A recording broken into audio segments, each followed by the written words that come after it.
मित्रों, 3 कृषि कानूनों को आदरणीय प्रधानमंत्री जी द्वारा वापस ले जाने का मैं उत्तर प्रदेश शासन की ओर से हृदय से स्वागत करता हूं।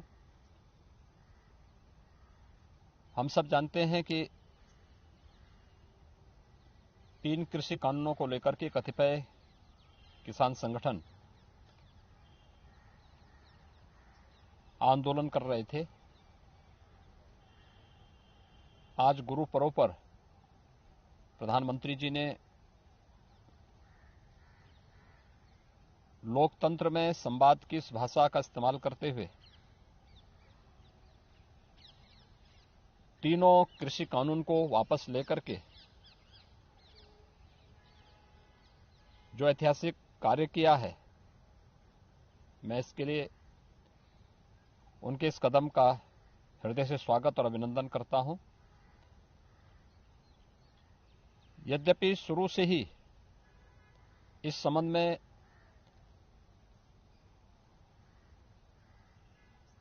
एक बड़ा समुदाय ऐसा था जो इस बात को मानता था कि किसानों की आमदनी को बढ़ाने के लिए इस प्रकार के कानून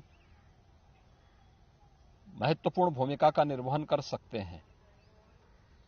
लेकिन उस सब के बावजूद जब कतिपय किसान संगठन इसके विरोध में आए थे, सरकार ने हर स्तर पर संवाद बनाने का प्रयास किया। ये हो सकता है कि हमारे स्तर पर कोई कमी रह गई हो कि हम लोगों ने अपनी बात को उन लोगों को समझाने में हम लोग कहीं न कहीं विफल रहे, जिसके कारण उन्हें आंदोलन के रास्ते पर आगे बढ़ना पड़ा था। लेकिन लोकतंत्र के इस भाव का सम्मान करते हुए तीनों कृषि कानून को वापस लेने और एमएसपी को लेकर के भी एक समिति के गठन करने का हम प्रदेश सरकार की ओर से हृदय से स्वागत करते हैं। गुरु पर्व की प्रदेशवासियों को हृदय से बधाई भी देते हैं, मंगलमय शुभकामनाएं भी व्यक्त करते हैं। कमाल है, 600 किसानों की जब इसी धरना प्रदर्शन में मौत हो गई थी, तब प्रधानमंत्री जी का तो कभी ध्यान नहीं गया उन किसानों की तरफ, कभी उन किसानों के बारे में नहीं सोचा।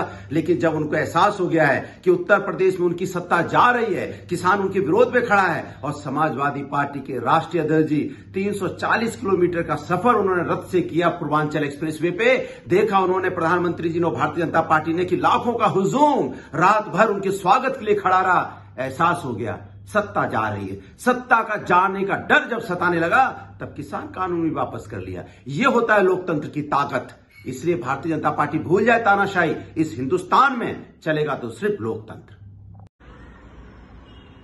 तीनों किसान कानून वापस लेने का फैसला एक किसान आंदोलन के लिए समाजवादी पार्टी के राष्ट्रीय अध्यक्ष माननीय श्री अखिलेश यादव जी के संघर्ष के लिए, समाजवादियों ने जो संघर्ष किया, हम लोगों ने लगातार जो आवाज उठाई, आज 1 साल से जो लड़ाई जमीन पे चल रही थी, गांव-गांव चल रही थी, घर-घर चल रही थी, हर एक किसान के मन में चल रही थी, जो आंदोलन था, जो उद्वेलन था उसके मन का, जिस मजबूरी में उसको डाल दिया गया था, आज उसकी एक बहुत बड़ी जीत हुई है। एक अहंकारी सरकार का अहंकार टूटने का काम आज हुआ है।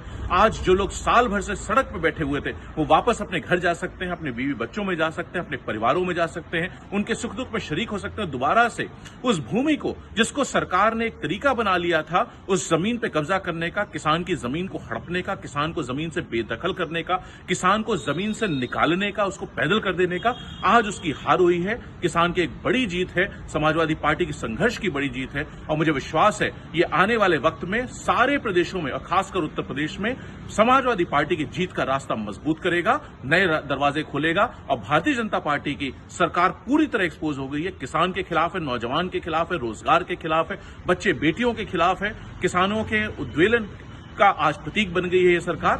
पूरी ताकत से सब लोग मिलकर के सरकार बदलने काम करेंगे। 2022 में नई जिम्मेदार सरकार उत्तर प्रदेश को मिलेगी। मैं सौम्य यादव, किसान नेता। उत्तर प्रदेश में 2022 का चुनाव होने वाला है।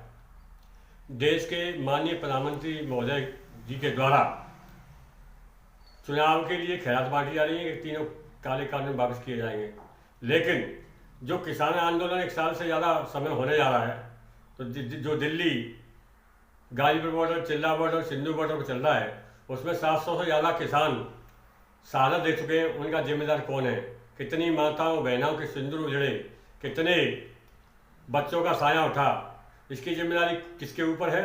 आखिर सरकार किसानों को लॉलीपॉप बांटना बंद कर दे, जो असलियत में है उस काम को करना शुरू करे।